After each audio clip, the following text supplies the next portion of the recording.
kwirirwa inshuti z'imigisha TV noneho uyu munsi tugiye kwereka uburyo mwakoramo clips rero ushobora kuzikora mu birayi ukikora ubu clips nyine bwo kwirebera nk'agafilme nta mpamvu zo kujya kuzigura kandi wenda ushobora kuzikora no mu rugo ni ibintu byoroshye bitwara iminota mike ufata ikirayi gutya agikata gatonya gato cyane gutya gato cyane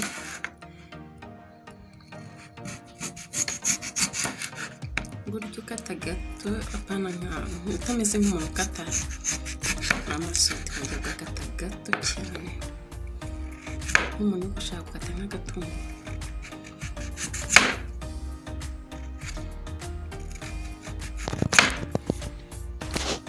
Rero iyo umaze kudukata urabona ukuntu tuba tumeze, tuba tworoshye ntabwo aba ari akantu nyine gafatika, kaba koroshye urabona ukuntu kameze.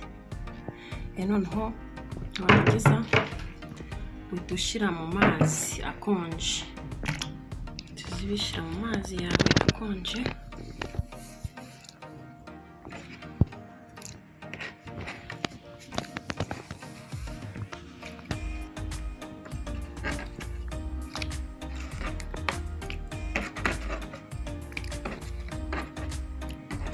ukabishyira mu mazi yawe akonje nyine ukagenda ukongera ukamera nk'aho ubyunyuguzamo. Uba wabironze mbere ariko nanone urongera ukamera nk'aho ubyozamo. Noneho nizo ugafata nk'ipurato yawe cyangwa isahani yumutse neza ukagenda ubupanga ku murongo kugira ngo ubone uko ubutunganya nyine ujya kubushyira mu mavuta. Ni ibintu byoroshye cyane umuntu wese yashaka kwikorera. Iminota mikeya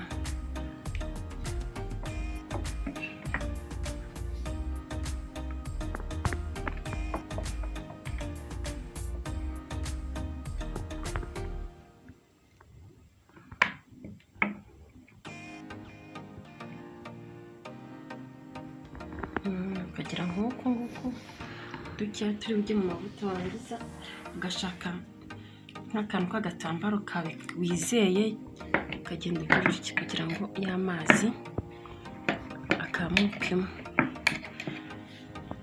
Ntabwo ari byiza ko ushyiramo amazi, ukamura hindukiza genda ukamura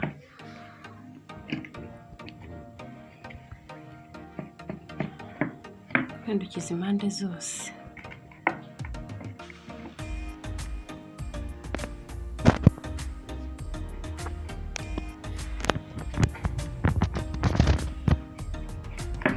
Umutsi impande zose warangiza ukajya gushyira mu mavuta, ntabwo biba birenze. N'amavuta yacu tugiye kuyashyiramo rero.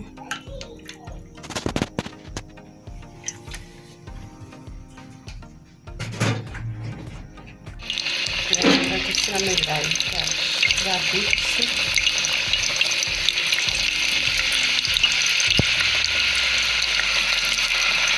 yahiye, niho washyiramo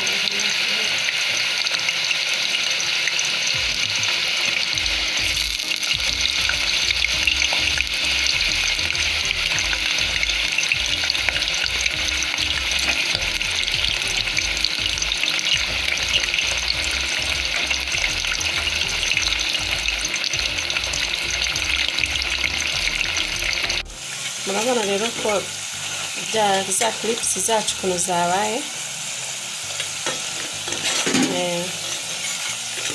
Urazireka zigashya ntubikuremo bikimeze nk'ibirayi, reka tukashya ku buryo bikocoka.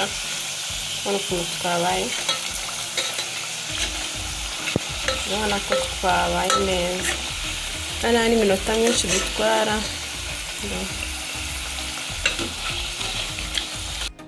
Urabona ko za clips zacu noneho zahiye, urabona ko zirakocoka ziramanyuka, turakocoka nyine, uratubona ukuntu tubivungagura. Rero ugomba rero kudukora nk'uko nguko, ibi bintu biba byoroshye cyane. Rero namwe muke muzamudukora kwinyweshereza cyangwa jus, fanta, kawayini kawe. Rero mwakoze gukurikirana video yacu, mukora subscribe, share na comment. Murakoze, Imana ibahe umugisha.